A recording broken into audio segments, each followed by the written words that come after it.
चलो अच्छे आगे स्टार्ट करते हैं। जैसे मैंने कहा था आज मैग्नेटिज्म हम रिवाइज करने वाले हैं। सो लास्ट में मैंने मैग्नेटिक कंप्लीट बच्चे तुम्हें ओवर कर दिया था। आज हम आगे चलने वाले हैं मैग्नेटिज्म के ऊपर। क्लास थोड़ी फास्ट रहे और हम मैक्सिमम कवर कर पाए। सो आराम से देखना, अगर कोई मेजर डाउट आएगा तो प्लीज पूछना। न्यूमेरिकल सेक्शन के लॉजिक में बता रहा था, बट कहीं ना कहीं थ्योरी डेरिवेशन मेन टारगेट होता है इस रिवीजन में कवर करने का।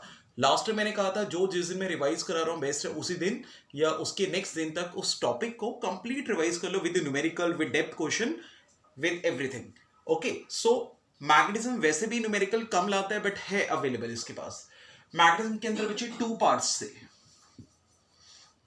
पार्ट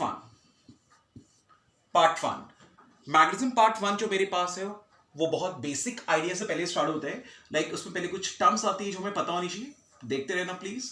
अगर कोई भी मैग्नेट मेरे पास है north and south pole, so ऐसी एक्सेस जो मैग्नेट्स पास होगी this is known as magnetic axis. Obvious आता है, नोट बनाने का फायदा नहीं है।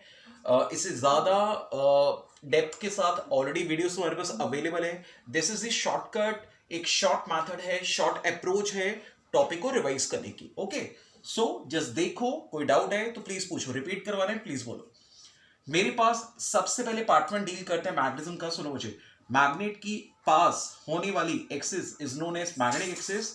If a plane which curves 90 degree to this axis या perpendicular to the axis, this is known as meridian. So complete name हम बोलते हैं मैग्नेटिक मेरिडियन। तो एक सिंपल लॉजिक चलता है, मैग्नेट से पास होने वाली axis is known as magnetic axis and a plane which curves 90 degree to this axis या perpendicular to the axis, the same plane is known as magnetic meridian. Okay, फिर मेरे पास बात आती है बच्चे, every magnet has two poles. Basically you can consider these two poles as two different charges. One is positive charge, other is negative charge. मैंने एक approach बोली थी, अगर मैग्नेटिज्म को अच्छी तरह पढ़ना है ना, लिख नहीं सकते, मैं बार बार कह रहा हूं लिख नहीं सकते, बट यू कैन कंसिडर, जिससे ही चैप्टर थोड़ा इजी हो जाएगा। इलेक्ट्रोस्टैट की तरह, नॉर्थ को एज अ प्लस चार्ज की तरह, साउथ को एज अ नेगेटिव चार्ज की तरह, याद रखना। ओके, बट यहां पर ये चार्जेस नहीं है, इनकी अपनी स्ट्रांगनेस देखी जाती है मैग्नेटिक पोल्स या मैग्नेटिक स्ट्रेंथ से, तो उसको स्मॉल एम से डिनोट करते हैं। तो मेरे पास यहां पर जैसे इलेक्ट्रोस्टैटिक फोर्स था वैसे ही टू पोल्स पे जो रिपल्शन अट्रैक्शन होगा उस पे फॉर्मूला चलेगा के। तो मैं बताया मैग्नेटिक का के ये होता है m1 m2 by two poles के बीच में जो सेपरेशन गैप है अपॉन आर स्क्वायर। मैंने कुछ क्वेश्चन इससे रिलेटेड कराए हैं, मैं बार बार कह रहा हूं हमारा मेन टारगेट है लॉजिकली पूरा रिवाइज करना थ्योरी बेसिस पे। न्यूमेरिकल को प्लीज साथ साथ उस बेस पे देख लेना। सो पहले मेरे पास ये रिलेशन आया था, बाकी कुछ बेसिक प्रॉपर्टीज चली थी मेरे पास। क्या क्या सुनो, लाइक हमने पढ़ी थी प्रॉपर्टीज बेस में, two like poles repel each other, unlike poles attract each other, वो तुम पहले से जानते हो। एक और हमने पढ़ा था, if we break a magnet then monopoles can't exist. Monopole कभी भी एग्जिस्ट नहीं हो सकते। लाइक अगर तुम नॉर्थ एंड साउथ को ब्रेक करोगे तो नॉर्थ के साथ एक साउथ इंड्यूस होएगा, इन साउथ के साथ नॉर्थ इंड्यूस होएगा। दैट मीन्स हमेशा ये बाईपोल या डाईपोल, टू पोल्स की कंडीशन पे ही एग्जिस्ट करते हैं। Monopole can not be possible for a magnet. Then इसके बाद एक बड़ी इंटरेस्टिंग प्रॉपर्टी पढ़ी थी मैंने, मेरे पास सुन लेना मुझे, मैग्नेटाइजेशन की, मैग्नेटाइजेशन एंड डीमैग्नेटाइजेशन। ये बेसिक टर्म्स चलती हैं, थ्योरी चलती है जो हमें पता होनी चाहिए। इस पे मैंने देखा था बच्चे, any material which has a tendency to become a magnet, any material which has a tendency to become a magnet like iron, cobalt, nickel, initially every these kind of materials has some structure like this कि इनके पास magnetic ions available होंगे, but they align themselves in such a condition so that इनका net effect zero magnetic field show करता है। that means no magnetic field initially। कोई भी iron piece मुझे कहीं मिलेगा तो मैग्नेट नहीं बन जाएगा तुम्हारे पास, मेरी बात समझो। iron, cobalt, nickel, those material which has some special magnetic tendency, they don't behave as a magnet on initial condition, but when the same materials are placed in between a magnetic field, that means external field. So what happens, due to the effect of external field, magnetic ions they realign themselves in such a way, like imagine करो, मैंने कहा था इस magnetic ion को consider करोगे arrow part is north, tail part is south. So सोच के देखो, नॉर्थ से अट्रैक्ट हो कि जो ये पोर्शन है ऐसे ओपन होके आ जाएंगे, बिकॉज साउथ एंड को नॉर्थ अट्रैक्ट करा होगा, टेल नॉर्थ को साउथ अट्रैक्ट करा होगा. सो इनकी ओपनिंग से, रीअलाइनमेंट से मेरे पास कुछ ऐसा स्ट्रक्चर आ जाएगा. सुन लेना, arrow arrow arrow arrow arrow, इसके आगे नॉर्थ जनरेट कर देगा, tail tail tail south generate कर देगा. So it becomes a magnet. जो इनिशियली एक आयरन पीस था, it becomes a magnet when the same iron piece is placed inside या under the action of external magnetic field. So this phenomena is called magnetization. Magnetization of phenomena के like कि तुम किसी भी material पे magnetic strength produce करते हो. The process known as magnetization. मैंने यहाँ पे एक्स्ट्रा बताया था, नोट्स मैंने लिखाए थे बच्चे तुम्हारे पास, और मैं बार बार कहूंगा अगर फुल फ्लेजेड लेवल देखना है तो जो तुम्हारे पास मैंने फुल फ्लेजेड वीडियोस डाली है तुम उनको कभी भी कंसिडर कर सकते हो बच्चों. एंड सेकेंडली नोट्स तुम्हारे पास मैंने बनाए हैं, उनको फॉलो कर सकते हो.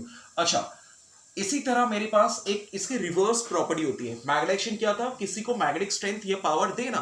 अगर तुम रिवर्स कर दो इसी आयरन पीस को जिसपे ऐसे मैग्नेटिक आयंस इंड्यूस हो चुके हैं, इसको अगर अपोजिट फील्ड पर रख दोगे, यहां पे नॉर्थ यहां पे साउथ, तो इसके एरोस को कैंसिल आउट करना स्टार्ट कर देंगे. तो कहीं ना कहीं मैग्नेटिक फील्ड को तुम वापस जीरो बना दोगे. तो this is the reverse process. तो this process known as demagnetization. Magnetization means magnetic power देना, डीमैग्नेटाइजेशन मींस पावर छीन लेना, पावर हटा देना मेरे पास. ओके, सो ये बेसिक प्रॉपर्टी से हम आगे स्टार्ट होते हैं, आगे चलते हैं. ओके, हाँ बोलो बोलो, दोबारा बोलो बच्चे. सिद्धार्थ, देखो बच्चे, मैग्नेटाइजेशन का मतलब है किसी भी स्पेसिमेन को, ऑफ स्पेसिमेन कोई मैग्नेटिक स्पेसिमेन होना चाहिए, आयरन क्वार्ट निकल. अब मैं ये नहीं मानूंगा एक प्लास्टिक पीस उठा के लाओ सर इसको आयरन मैग्नेट बना दो. नहीं, कोई मैग्नेटिक स्पेसिमेन है, that means which has tendency to become a magnet, उसको हम अगर मैग्नेटिक फील्ड के अंदर रखते हैं तो मैग्नेट बन जाता है. तो ये प्रोसेस हो गया मैग्नेटाइजेशन का. नाम पे चलाओ, डीमैग्नेटाइजेशन में उल्टा कर दो. तो अगर उसको हम अपोजिट डायरेक्शन फील्ड पे रख दें, this is one of the condition. मैंने एक और बताया था, अगर मैग्नेट का टेम्परेचर बढ़ाएं तब भी वो अपनी प्रॉपर्टी लूज करने लग जाता है. थर्ड एक बताया था, अगर मैं उसमें हैमरिंग करूं, जितनी बार गिराऊं, स्ट्राइक करूं उसके ऊपर, तब भी मैग्नेटिक प्रॉपर्टी रिलीज करता है. तो by raising the temperature, hitting the magnet, या by placing the magnet in reverse magnetic field direction, we can reduce the magnetic field. तो किसी की मैग्नेटिक फील्ड रिड्यूस करने को बोलते हैं, हम उसको डीमैग्नेटाइज कर रहे हैं.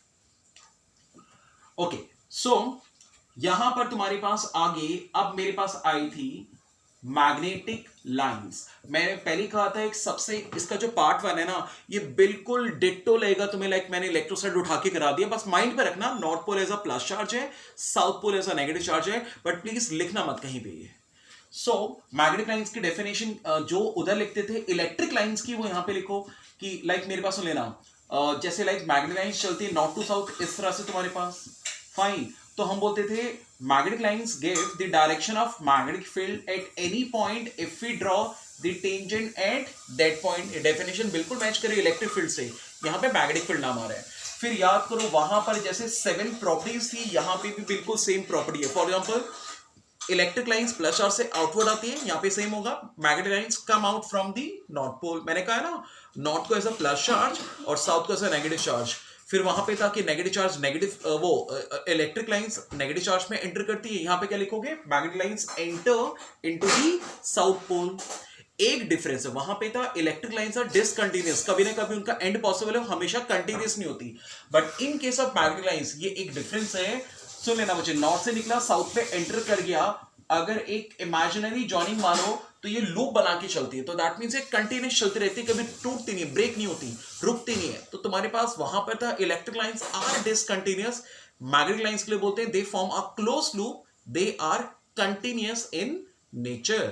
सो मेरे पास डिट्टो सेम प्रॉपर्टीज वहां पे थी, वहां पे एक बड़ी स्ट्रॉन्ग प्रॉपर्टी होती थी और कॉन्सेप्चुअली इंपॉर्टेंट थी। Two electric lines force can never intersect each other. Same यहां पे भी है, two mag lines can never intersect each other with the same reason.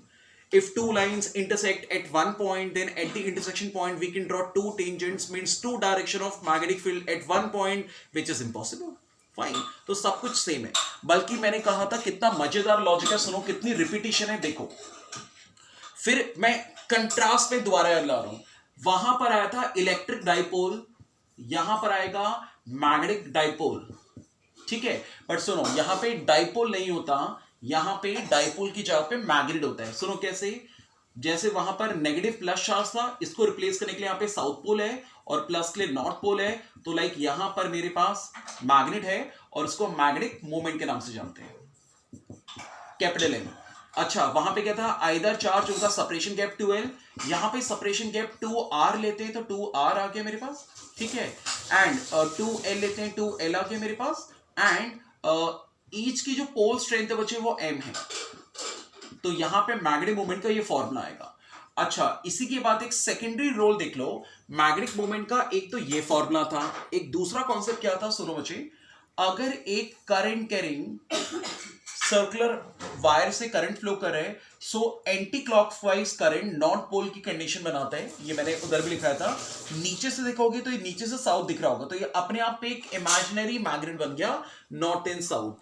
Current carrying magnet जिसका ये पूरा लूप का एरिया, सपोज एरिया ए मेरे पास है और इसके कुछ नंबर ऑफ टर्न्स होंगे, हो सकता है ये स्ट्रक्चर ऐसा हो, इस तरह से लूप्स की तरह, इसके नंबर ऑफ टर्न्स n है, तो NIA is another form of magnetic moment. तो प्लीज मेरी बात याद रखना, मैंने उधर भी समझाया था, इस पे न्यूमेरिकल बनते हैं। मेरे पास अगर फिजिकल मैग्नेट क्वेश्चन में प्रेजेंट है, मतलब एक्चुअल मैग्नेट प्रेजेंट है, एक्चुअल मैग्नेट, तो बच्चे उसको हम मैग्नेटिक मोमेंट उसका m इंटू 2L से देखते हैं। m is pole strength, 2L उनका सेपरेशन गैप है पोल्स के बीच का। बट अगर मान लो एक्चुअल मैग्नेट प्रेजेंट नहीं है, कहीं पे करंट फ्लो हो रहा है जिससे एंटी क्लॉकवाइज करंट से एक साइड नॉर्थ और उसका अपोजिट देखने में क्लॉकवाइज करंट दिखेगा, साउथ बनाएगा, रियल मैग्नेट ही है बट वो kind of north and south induce कर रहा है करंट की वजह से, तो करंट बेस में फॉर्मूला NI होगा। तो मेरे पास याद रखना इन दोनों में क्वेश्चन बहुत दिखते हैं। जब तुम देखोगे तो मैंने कुछ ऐसे क्वेश्चन कराए थे, मैग्नेट को मैंने कट कर दिया है 2 इक्वल पार्ट पे, हॉरिजॉन्टली, ठीक है, वर्टिकली, ठीक है, इस तरह से इसके ऊपर क्वेश्चन काफी अच्छे बनते हैं, तो उस पर रेगुलर क्वेश्चन बन के आते हैं इन कॉन्सेप्ट पे ऊपर, इस लॉजिक पर याद रखना। अच्छा जब तुम मैग्नेटिक मोमेंट पढ़ लेते हो, जैसे इलेक्ट्रोस्टैट पे इलेक्ट्रिक फील्ड पे इलेक्ट्रिक डाइपोल पढ़ लिया था, तो वहां पे एक्सियल इक्वेटोरियल उनकी डेरिवेशंस आई थी, वैसे यहां पर भी इनकी डेरिवेशंस आने वाली है जो ऐसा जाएगा। देखो भाई, सो आगे मेरे पास डेरिवेशन आई एक्सियल की। यार मैं एक बार दिखा चुका हूं, तो मैं डायरेक्ट अप्रोच दिखा रहा हूं और ये बिल्कुल मिलती जुलती डेरिवेशन है मेरे पास। हाँ मैं थोड़े कट शॉर्ट स्टेप लिखूंगा, नॉर्थ साउथ, सुन लेना, इनका गैप होता है 2L, तो हाफ ऑफ हो जाएगा LL, फाइन।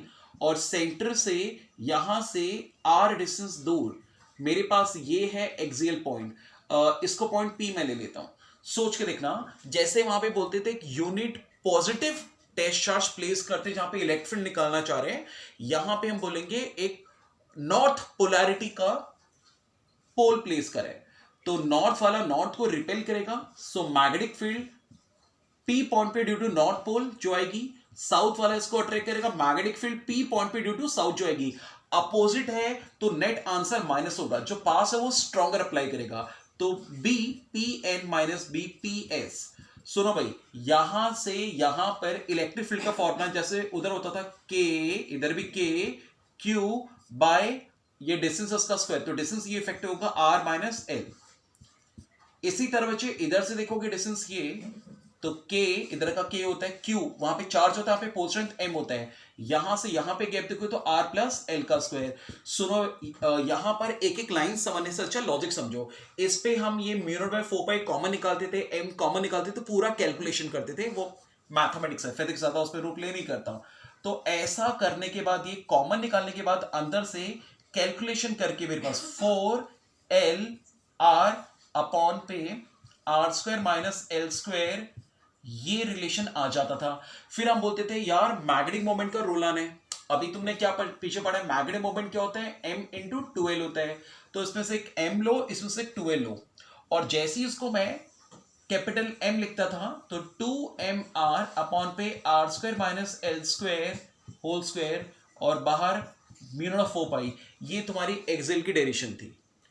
इसी तरह से बीच के पास थोड़े मैथमेटिकल स्टेप मैंने कट कर दिए कैलकुलेशन बेस में। इसमें फिर एक एजम्पशन करते थे अगर आर स्क्वायर एल स्क्वायर से ग्रेटर हो जाए, वो स्पेशल केस। तो बिल्कुल सेम अप्रोच पे डेरिवेशन है। इसी तरह बच्चे अगर यहां पर हम इक्वेटोरियल वाली डेरिवेशन देखते हैं, सो इक्वेटोरियल पे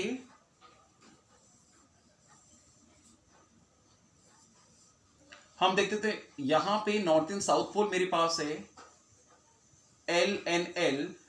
इस पर्टिकुलर पॉइंट पे ये सपोज यहां से आर डिस्टेंस है, पी पॉइंट ले लो। इस पे नॉर्थ पोलैरिटी का एक मैंने पीस प्लेस करे तो नॉर्थ वाला रिपेल करेगा मैग्नेटिक फील्ड पी पॉइंट पे ड्यू टू एन, साउथ वाला अट्रैक्ट करेगा बच्चे, तो मेरे पास magnetic field at P point due to S. Okay, then हम एक कंडीशन करते थे इक्विलेटरल ट्राइंगल, वो आइसोलेस ट्राइंगल है थीटा थीटा, तो बच्चे ये भी थीटा होगा। इसको रिजॉल्व करो। सो यहां पर इसका कॉस वाला कंपोनेंट, यहां पर इसका साउथ वाला वो मेरे पास साइन थीटा वाला कंपोनेंट आ जाएगा। इसी तरह इसका यहां पर कॉस वाला कंपोनेंट और यहां पर साइन वाला कंपोनेंट आ जाएगा। बाकी तुम्हारे पास ये साइन वाले कंपोनेंट कैंसिल आउट कर जाएंगे। ये टू कंपोनेंट ऐड होकर आते थे ट्वाइस ऑफ, और एक्चुअली हम उधर भी दिखाते थे, यहां पे देखेंगे ये फील्ड मैथमेटिकली बराबर है, तो ये ऐड होके 2 times of B cos theta वाला कॉन्सेप्ट बनाते थे।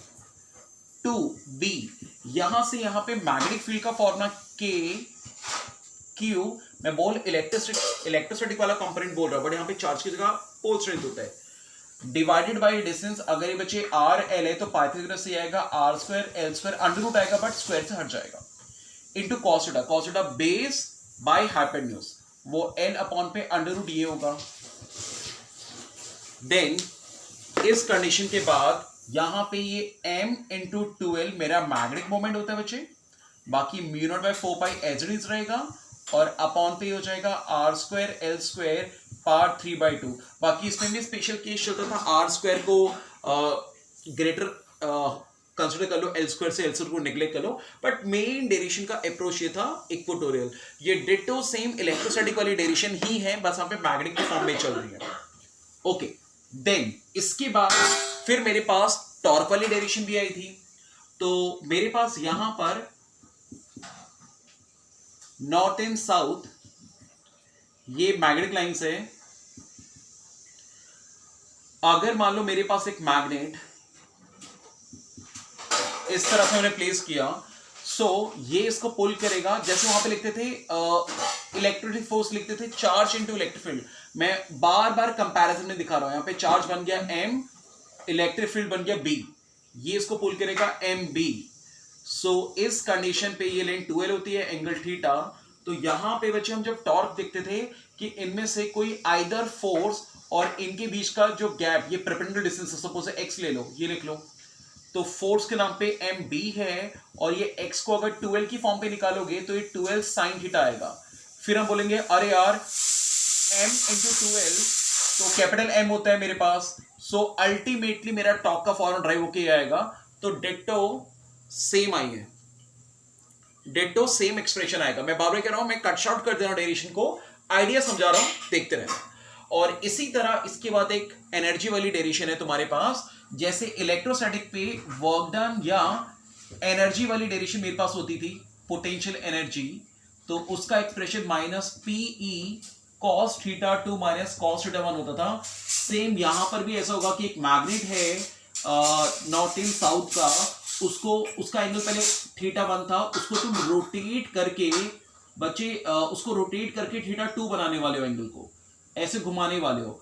तो बिल्कुल सेम डेरिवेशन है, मैंने तुम्हें होमवर्क पे लास्ट में दी थी, अभी बोलूंगा, उसका फॉरवर्ड ड्राइव होके सेम ये आएगा, बिल्कुल सेम इलेक्ट्रोस्टैटिक की जगह वहां पे P होता था, यहाँ पे M होगा, वहां पे इलेक्ट्रिक फील्ड यहाँ पे B होता है, बाकी कॉस वाले कंपोनेंट सेम होंगे। तो ये कुछ डेरिवेशंस मेरे पास पहले पार्ट 1 पे आती है, बट ये डिट्टो सेम इलेक्ट्रोस्टैटिक को फॉलो करती आती है। ओके, आगे चल रहे हैं। फिर इसके बाद पार्ट 1 में बचे मेरे पास आगे बात आई आगे मेरे पास टर्म आई एक मैग्नेटिक मोमेंट, या इसको ये कर लो, magnetic moment of an electron revolving around the nucleus. ये बहुत आदि बच्चे घूम फिर के, या इसको एक हम बोर्स मैग्नेटॉन के नाम से जान सकते हैं। इस पे हमने क्या कहा था, एक इलेक्ट्रॉन अगर रिवॉल्व करे अराउंड द न्यूक्लियस, सो मेरे पास यहां पर इसका रेडियस आर है। तो मेरी बात सुने ना, अभी तुमने पढ़ा है पीछे मैग्नेटिक मोमेंट, सुनो होगा क्या, जब इलेक्ट्रॉन बच्चे रिवॉल्व करते हैं ना, सपोज ऐसे घूम रहे हैं, तो अपोजिट डायरेक्शन में करंट सेट हो गया होगा। तो एक यहां पे नॉर्थ पोल, तो एक साउथ पोल बनेगा मेरे पास, इसके ऊपर एंड नीचे। सो अपने आप पे ये एक मैग्नेटिक प्रॉपर्टी कनेक्ट कर लेगा। तो हर वो करंट से जब पोल बन जाते हैं तो उसका मैग्नेटिक मोमेंट का फॉर्मूला NIA होता है। नंबर ऑफ टर्न्स 1 है। करंट क्या होता है, चार्ज बाय टाइम। यहां पे सारे चार्जेस की बात नहीं कर जा रही है, इलेक्ट्रॉन की बात कर जा रही है। एरिया, तो भाई कितना एरिया कवर कर रहा है, रेडियस r है तो πr²। फिर हम फर्दर कहते थे, सुनो ये मैग्नेटिक मोमेंट यहां पे जो मेरे पास आ गया है E/T इंटू πr²। अब सुनो, टाइम को अलग से देखो, डिस्टेंस बाय वेलोसिटी। ये सर्कुलर मोशन घूम रहे तो 2πr/v, ये t की वैल्यू यहां पर रख दो। सो E अपॉन पे क्या रहे, 2πr/v, और यहां पर है πr²। नोटिस करा, पाई और 1 of r cancel out, 1/2 EVR आ जाएगा। अब ये आ तो गया, बट अब पहले तो नहीं पढ़ा हो तुमने, अब तो तुम एटम न्यूक्लियर चैप्टर पढ़ के आ रहे हो। जब भी तुम बात करो एटम्स की, कहीं ना कहीं यहाँ पे मैं एटम्स की बात ही कर रहा हूं, और एटम की बात करो, बोर्स मॉडल की बात नहीं करोगे। अब तुम बताए सबसे फाइनेस्ट मॉडल हमारा बोर्स मॉडल है, तो यहां आने के बाद हम बोलेंगे यार बोर्स मॉडल ने तो ये बताया था, जो तुम्हारा सेकंड पॉस्टुलेट था, कि जो एंगुलर मोमेंटम है वो NH/2π होता है। सो मुझे ना इसको यहां पे यूज करना है। बल्कि सुनो, एक इस तरह ड्राइव होता है, मुझे याद है तुम्हारे उसमें जो मैंने करा था, मैंने इन स्टेप्स में ये कर दिया था। मैं इससे भी ड्राइव कर सकता हूं, बट मैंने तुम्हें इस पैटर्न से दिखाया था कि जो ओमेगा होता है वो 2π/T होता है। तो यहां से T की वैल्यू निकाल दो 2π/ω, और ये T की वैल्यू यहां पर रख दो, तो E अपॉन पे 2π/ω इंटू πr²। तो पाई कैंसिल आउट, तो ये 1/2 E ω/r², ऐसे आ रहा था। ठीक, अब आ जाओ वापस। बोर्स मैग्नेटॉन ये बात कहता था, बट V जो होता है इसको ओमेगा पे कन्वर्ट करना है, तो 11 क्लास में देते V और ओमेगा पे ये रिलेशन होता है बच्चे। ये कर यहां पे ω/r² की वैल्यू उठाओ, और ये वैल्यू यहां पर ω/r² पे यहां पर रख दो। तो ऐसा करने से जो मैग्नेटिक मोमेंट का फॉर्मूला है 1/2 E, तो ऐसे रहेगा, ω/r² की वैल्यू क्या रही है, NH/2πm। इसमें n बाहर निकाल दो, बाकी अंदर जो EH/4πm है, इसको एक टर्म दी μb,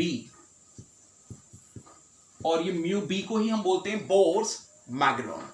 तो ये डेरिवेशन बहुत इंपॉर्टेंट है। पहली बात तो ये नेम से बच्चे याद रखते हैं, मगर काफी बार पेपर में होता क्या है, ये नेम नहीं आता, वो तुम्हें इस तरह बोलते हैं कि मैग्नेटिक मोमेंट ड्राइव करो for an electron revolving around the nucleus in a circular orbit. तो प्लीज याद रखना, मैग्नेटिक मोमेंट की डेरिवेशन है इलेक्ट्रॉन के लिए, बाकी इसके अंदर एक टर्म बोर्स मैग्नेटॉन भी आती है। तो ये एक इंपॉर्टेंट डेरिवेशन मेरे पास अप्रोच थी।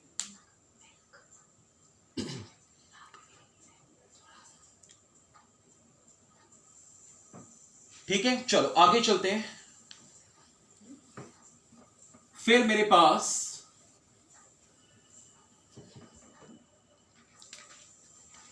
फाइनली मेरे पास आया था इसके बाद मैग्नेटिक एलिमेंट्स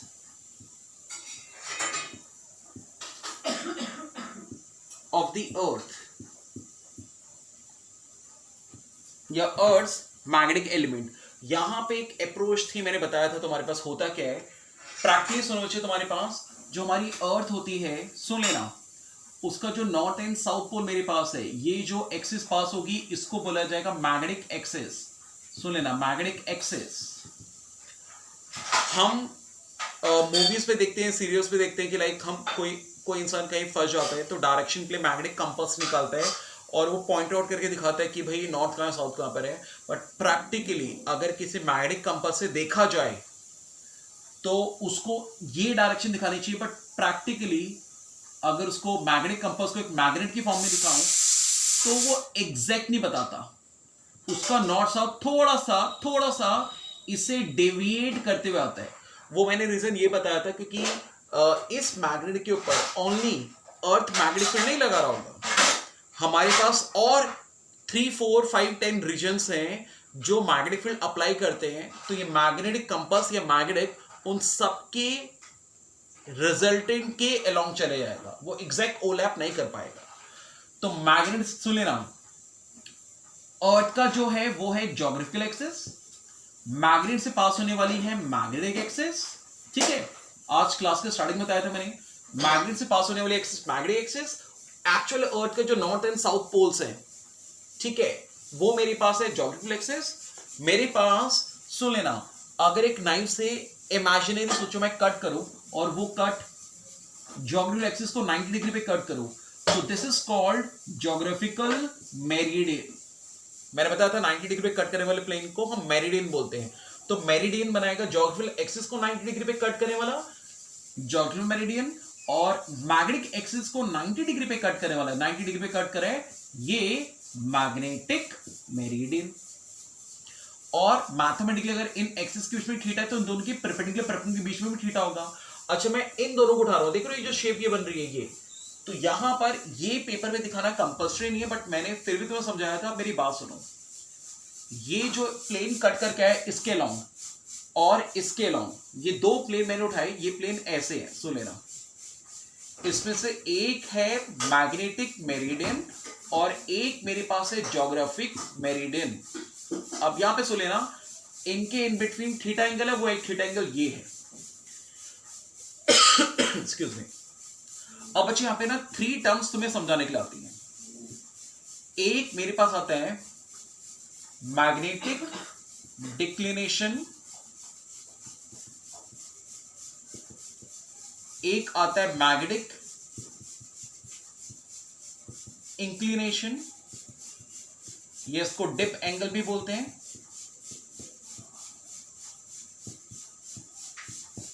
ठीक है, और एक मेरे पास आता है हॉरिजॉन्टल कंपोनेंट। अब मेरी बात सुनो, अगर तुम ये बुक शेप स्ट्रक्चर बनाकर 3 टर्म्स को डिफाइन कर पाओ तो वही मेरे पास अंडरस्टैंडिंग हो जाएगी, जो काफी आती हुई रहती है। तो साफ सी बात है, जो दिख रहा है, मैंने कहा था डिक्लिनेशन एंगल, वहां पे एक्सप्लेन करते हैं the angle between geographical axis and the magnetic axis is known as magnetic declination, या ये भी कैसे होता है, it is defined as the angle between geographical meridian and magnetic meridian. तो पहली फर्स्ट टर्म ये। सेकेंडली सुनो, इन दोनों का भी जो रिजल्टेंट होगा आर, वो इन दोनों के बीच में कहीं पे आ रहा होगा रिजल्टेंट, इसको कह सकते हैं total intensity of the earth, जिसमें दोनों कंपोनेंट का रिजल्टेंट काउंट हो गया। वो बचे ये जो मैग्नेटिक मेरिडियन के हॉरिजॉन्टल लाइन के साथ कुछ एंगल डेल बनाता है, ये डेल ये है। तो तुम्हारे पास क्या है, मैं कहता हूं the angle between total intensity of the earth, ठीक है, and horizontal line of magnetic meridian, the angle between total intensity of the earth and the horizontal line of magnetic meridian, this angle is known as dip angle. Simple. फिर एक extra बात सोचेगी, इस are को resolve करोगे तो उसका यहां पर हॉरिजॉन्टल, यहां पे वर्टिकल कंपोनेंट आएगा, तो हॉरिजॉन्टल जो आएगा वो आर कॉस डिप आएगा। रिजॉल्व जैसे करते हो, यहां पे विदाउट एंगल साइड है तो आर साइन डिप आएगा। फिर मैंने करा था ये 2 इक्वेशन, इनका स्क्वायर एंड ऐड करो तो एक r इक्वल टू रिजल्ट बन के आया था h square plus v square, और डिवाइड करने में 10 डिप डिवाइड करोगे तो ये साइन बाय कॉस 10 बन जाएगा, बाकी कैंसिल आउट करके v बाय h आएगा। तो इसके ऊपर न्यूमेरिकल भी आते हैं 1 मार्क का 2 मार्क का। सो जो मैग्नेटिज्म का पार्ट 1 है वो दैट्स ऑल, वो यही पार्ट है। इसका पार्ट 2 आएगा बट वो कंफर्टेबल है। पार्ट 1 ये मेरे पास है, जो मैंने सामने तुम्हें बताया, पार्ट 1 ये मेरे पास है। फाइन, न्यूमेरिकल कम है इस पे, बट है, छोड़ना कुछ नहीं है तुम्हारे पास। और लास्ट में मैंने रिक्वेस्ट करी थी, अभी भी कह रहा हूँ बच्चे, जो जिस दिन रिवाइज हो रहा है टॉपिक, उसके सेम डे नेक्स्ट दिन उसको पूरा फिनिश कर दो। काफी बच्चे ने बोला था सर एक बार इलेक्ट्रो करंट हो जाता है बट मैग्नेटिज्म पे ना प्रॉब्लम पड़ती है, वो याद नहीं आता, तो इसलिए पहले रिवीजन पे मैंने ये वाले टॉपिक पिक करे। इसके बाद में वापस सबसे बड़ा गैप इलेक्ट्रोस्टैट करंट का आएगा, क्योंकि बहुत अरसे पहले पढ़े थे, तो इसके बाद अब मैं उनकी रिवीजन में जाने वाला हूँ। आज देखता हूं, अगर मैंने टारगेट डिवाइस रखा तो था कि इसके बाद हम आज आगे दोनों डिवाइसेस देखेंगे। अगर मैं पार्ट 2 करा रहा हूं, मैग्नेटिज्म तो आज खत्म करूंगा, वो दो डिवाइस करा पाया, ट्रांसफार्मर और एसी जनरेटर तो ठीक है, तो ऑटोमेटिकली नेक्स्ट रिवीजन क्लास का पार्ट चल जाएगा। बट मैं टारगेट देता हूं, आने वाले कमिंग संडे तक मैं ट्राई करूंगा वो दो डिवाइसेस, और एक चैप्टर को मैं गिरा दूंगा नेक्स्ट। प्रॉब्ली वो या तो करंट इलेक्ट्रिसिटी होगा या इलेक्ट्रोस्टैट के 2 मेजर पार्ट होंगे, पोटेंशियल एंड कैपेसिटेंस वाले सेक्शंस। ओके चलो, अब चलते हैं इसके पार्ट 2 की तरफ। रिवीजन अगर तुम अच्छी तरह पढ़ के बैठे हो, तुम्हें बेनिफिट दिखेगा, तुम्हें दिखेगा कि हाँ सर जो लिखा रहे हैं चीज मुझे पहले से याद थी, ये याद है, ये मैटर करेगा बच्चे तुम्हारे पास। तो यस, रिवीजन बेनिफिट देता है। ओके सो अब आते हैं नेक्स्ट पार्ट 2 ऑफ मैग्नेटिज्म। मैं दोबारा बच्चों को बोलता हूं, प्लीज कुछ बच्चे ये ना करें कि टोटल रिवीजन पे ही रिलाई करें, नहीं, अगर तुम देखोगे तो उससे ज्यादा डेप्थ बातें, ज्यादा नोट लिखाना नॉर्मल जो क्लास थी उसमें करा हुआ है। अगर तुम्हें बिल्कुल डेप्थ रेफर करना है तो प्लीज, मैं बार बार कहूंगा, ऐप में तुम्हारी सारी वीडियोस अवेलेबल हैं, किसी को अगर कोई लिंक चाहिए तो प्लीज रिक्वेस्ट करो, जो बोलता है मैं इमीडिएट दे भी देता हूं, बट तुम्हारे पास है वो एग्जॉस्टिव है। ये क्लास का एक शॉर्ट अप्रोच है, पूरे को फ्रेम को रिवाइज कर देना कि हमने उस चैप्टर में क्या पढ़ा था। चलो भाई आ जाते हैं वापस। Okay part 2। पार्ट 2 पहले कुछ छोटी मोटी टर्म्स से स्टार्ट हुआ था, जो बेसिक टर्म्स थी, फॉर एग्जांपल, और मैं बार बार कह रहा हूं इलेक्ट्रोस्टैट दिमाग में रख के इस चैप्टर को पढ़ना, वो तुम्हें एक बेस्ट अप्रोच देगा इस पे। अच्छा, जैसे मेरे पास सुनो, इलेक्ट्रोस्टैटिक में होता था रिलेटिव परमिटिविटी, यहां पर होता है रिलेटिव परमेबिलिटी, क्योंकि म्यू को परमेबिलिटी कहते हैं। सो ये बेसिक टर्म्स थी। तो तुम्हारे पास होता क्या था उधर, सुनो बच्चे, सुन लेना, magnetic field in a medium to the magnetic field in air, this ratio is called mu R. या इसका एक और फॉर्मूला है मेरे पास, mu in a medium, mu in a magnetic, वो in air, this ratio is called relative permeability, पहला formula. Second, ये दो टर्म बड़ी अच्छी आई थी मेरे पास,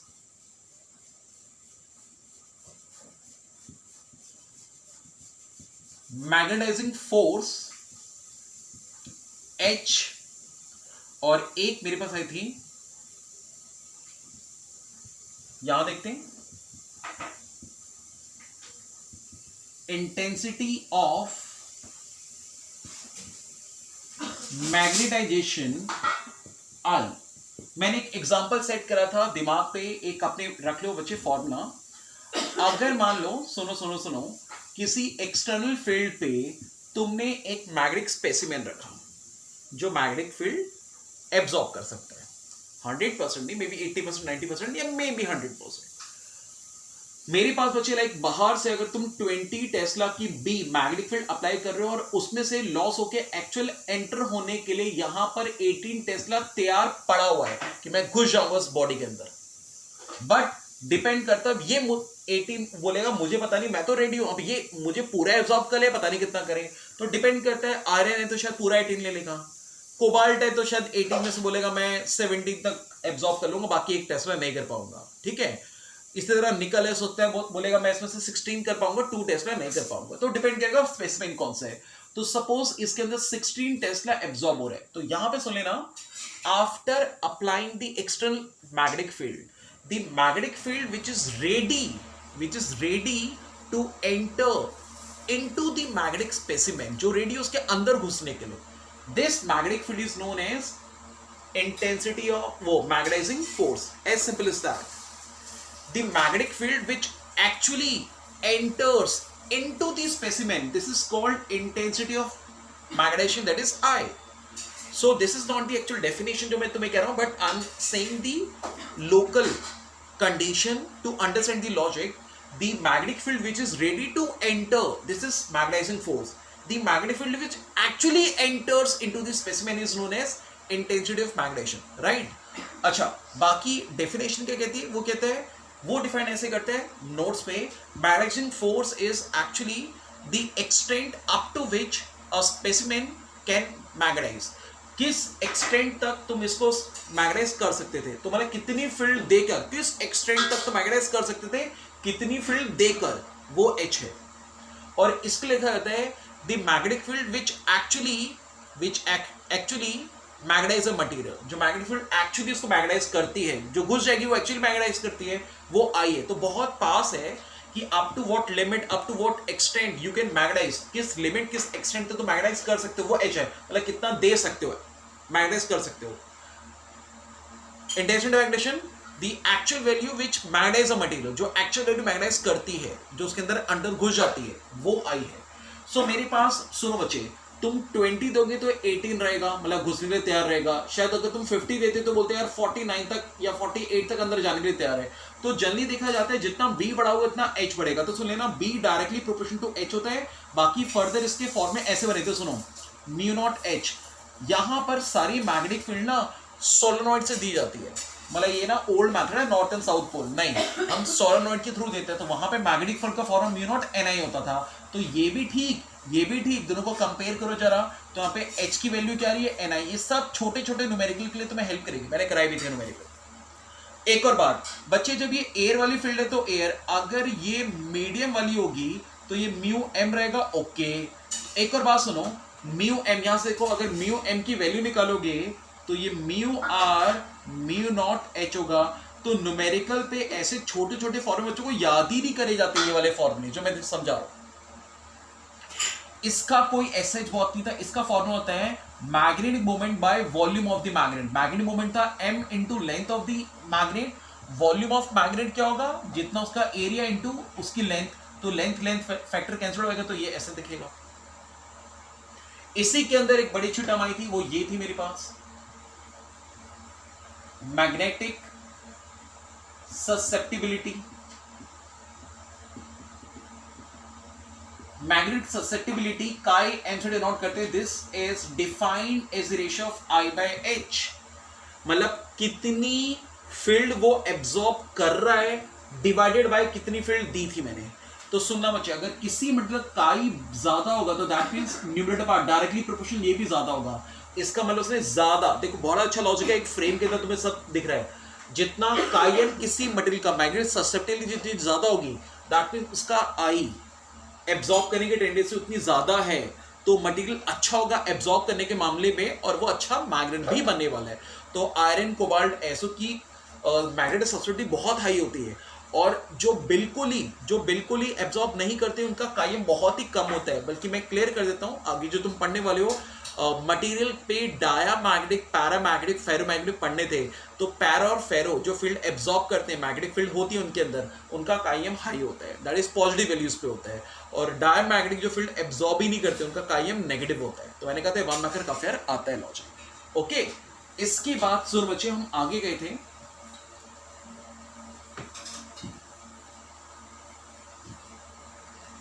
आगे चलने के बाद सुनो बच्चे, फिर यहां पे एक इंपॉर्टेंट लॉजिक है मेरे पास। यहां पे कहीं ना कहीं मेरे पास आया था, फिर मेरे पास क्लासिफिकेशन ऑफ मटेरियल्स। जो मटेरियल्स समझो, मेरे पास अर्थ पे जो भी मुझे मटेरियल्स मिले उनका हमने क्लासिफिकेशन करना स्टार्ट किया in terms of magnetic field. Like कौन मैग्नेटिक फील्ड के अकॉर्डिंग अच्छे हैं, किस में मैग्नेटिक फील्ड अच्छी प्रोड्यूस करे जाती है, मैग्नेट बनने के लिए कौन अच्छे बेसिकली। तो यहां पर तुम्हारे पास 3 कैटेगरीज मेरे पास आई थी। फर्स्ट कैटेगरी मेरे पास थी डाया मैग्नेटिक मटीरियल। सुन लेना, तो मैं याद दिलाता हूं बच्चे, डेफिनेशन वाइज सुनो बच्चे, जो भी अगर कोई मैग्नेट बन सकता है ना, तो मैग्नेटिक मोमेंट उसके पास डेफिनेटली होगा। तो डेफिनेशन स्ट्रेट अवे तुम्हारे पास थी, those material whose ion molecules, ठीक है, हैव या has some definite non zero magnetic moment. अगर आयन मॉलिक्यूल इनके पास एक डेफिनेट मैग्नेटिक मोमेंट है, सुन लेना, तो मेरे पास सुन लेना, अगर कोई मैग्नेटिक है तो होगा। बट इस केस में क्या था, डायमैग्नेटिक के केस पे, दोस मटेरियल्स हुज आयंस या molecules do not possess any definite या नॉन जीरो मैग्नेटिक मोमेंट, इनके पास नॉन जीरो मैग्नेटिक मोमेंट नहीं होता, इनका मैग्नेटिक मोमेंट हमेशा ही जीरो होता है। दैट मीन्स ये मैग्नेट बन ही नहीं सकते, अगर कोई मैग्नेट बनेगा तो उसका मैग्नेटिक मोमेंट पक्का पक्का होगा। तो ये इसकी डेफिनेशन थी। बाकी मैंने कहा था बच्चे इसके मैंने जो 7-8 एग्जांपल लिखे वो सारे एग्जांपल याद रखना, क्योंकि काफी एग्जांपल देके बोल रहे थे बताओ कौन सा मटेरियल है, डाया पैरा फेरो, तो याद रखना। उसके बाद इसकी अपनी प्रॉपर्टी थी। फर्स्ट प्रॉपर्टी मैंने कहा था तुम्हें एग्जाम पे थ्योरी भी लिख के आनी पड़ती है, जब प्रॉपर्टी लिखने के लिए आता है और डायग्राम भी साथ में बनाना पड़ता है। तो लाइक एक स्ट्रक्चर ये मेरे पास था फर्स्ट केस की, अगर इसको हम प्लेस करते हैं in the magnetic field region तो मैं इसके अलोंग प्लेस करूंगा, बट ये अपना को ऐसे प्लेस कर देते हैं, मतलब अपना लॉन्गर साइड परपेंडिकुलर कर देते ताकि कम से कम लाइंस इससे पास हो सके, ज्यादा पार्ट फील्ड के बाहर दिखे। सेकंड केस मेरे पास क्या था कि अगर मैं इसका पाउडर्ड फॉर्म मटेरियल का ऐसे प्लेस करूंगा फील्ड के बीच पे, यहां पे लाइन चल रही है इसके बीच पे, तो कुछ देर क्या होता है खुद ही इस शेप में आ जाएंगे। दैट मीन्स यहां पर ये रन अवे कर रहे हैं, जहां फील्ड से दूर भाग रहे हैं। थर्ड प्रॉपर्टी मेरे पास अगर यू ट्यूब्स पे मेरे पास ये लिक्विड फॉर्म पे है और यहां पर मैं अगर एक मैग्नेट प्लेस कर रहा हूं ताकि यहां पे इनके थ्रू फील्ड जाए, तो जहां पे फील्ड है वहां से डाउन जाना स्टार्ट होंगे और यहां से राइज करना स्टार्ट करेंगे। तो ये हर तरफ इधर देख लो इधर देख लो, ये फील्ड पे रहना ही नहीं चाह रहे, ये मैग्नेटाइज ही नहीं होना चाह रहे। फोर्थ मेरे पास अगर इनसे तुम मैग्नेटिक फील्ड निकाल के देखोगे तो मैग्नेटिक फील्ड है तो ऊपर से निकल जाएगी या नीचे से, इनके थ्रू पास होगी नहीं। फिफ्थ इनका ससेप्टिबिलिटी नेगेटिव होता है, जो मैंने कहा था ये हो ही नहीं रहे। और बच्चे मैंने डेरिवेशन लिख रहे, छोटी सी डेरिवेशन थी जिसपे कहीं ना कहीं mu R equal to 1 plus chi M, ये डेरिवेशन है। तो सोच के देखना अगर काई एम नेगेटिव है इसका तो नेगेटिव वैल्यू 1 को माइनस करेगी, तो इनका जो म्यू आर होता है वो लेस देन 1 होता है। बाकी 6 प्रॉपर्टी पे एक और, तो 6 5th और 6 दोनों मिला के यही थी।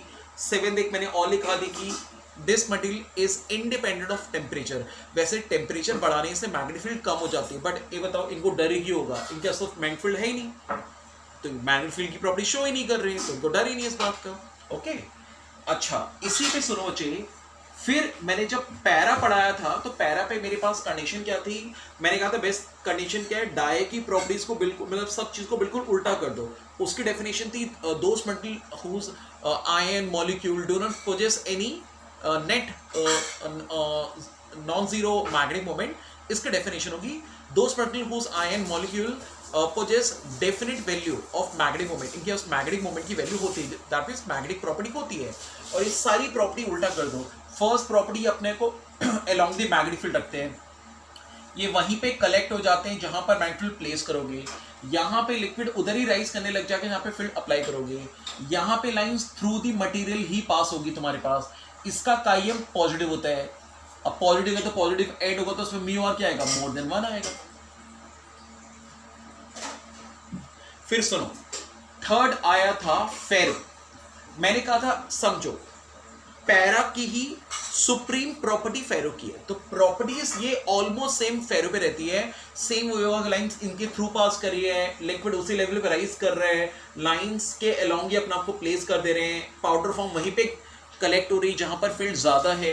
तो लाइक सारी प्रॉपर्टी सेम है, बस इसमें एक एक्स्ट्रा करना पड़ता है कि एक तो फेरो के एग्जांपल जो आयरन कोबाल्ट निकल में बार बार बोल रहा हूँ वो फेरो के एक्चुअल एग्जांपल तुम्हारे पास है, और इसमें एक बताना पड़ता है, इसमें एक एक्स्ट्रा थ्योरी कि यहाँ पे देखा जाता है in case of ferro material वो जनरली क्या करते हैं, सुनो वो मेरे पास क्या होता है जब इनको एक्सटर्नल मैग्नेटिक फील्ड पे रखा जाता है तो क्या करते हैं अपने आप को ना सुनो अलाइन करके एक पैकेट में कन्वर्ट कर देते हैं, इस तरह से पैकेट में कन्वर्ट कर देते हैं जिसमें कोई किसी को कैंसिल नहीं कर रहा होता और एक स्ट्रॉन्ग फील्ड जनरेट कर रहा होता है, ये अपना भी छोटी फील्ड, ये अपना भी छोटी फील्ड, तो क्यूमुलेटिव एक स्ट्रॉन्ग फील्ड जनरेट करते हैं जिसमें से ईच इस स्ट्रक्चर को हम बोलते हैं डोमेन स्ट्रक्चर, डोमेन।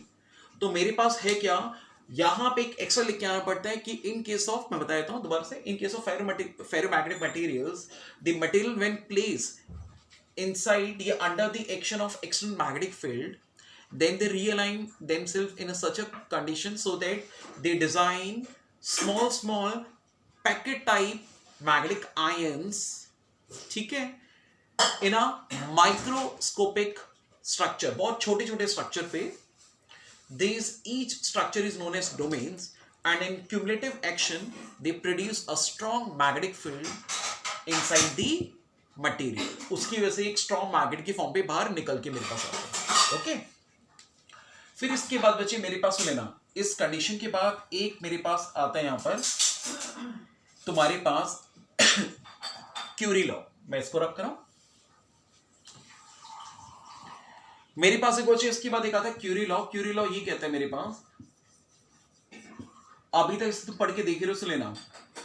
मेरे पास किसी मटेरियल के अंदर जो मैग्नेटिक फील्ड एंटर करते हैं, इंटेंसिटी ऑफ मैग्नेटाइजेशन वो टेम्परेचर पे इनवर्सली डिपेंड करेगी. मैंने बताया टेम्परेचर बढ़ेगा तो मैग्नेटिक फील्ड डाउन जाना स्टार्ट होगी, और कहीं ना कहीं ये मैग्नेटिक फील्ड पे डायरेक्टली डिपेंड करेगी. ये लॉ लिखा गया है आयरन, कोबाल्ट, निकल जैसे को देख के.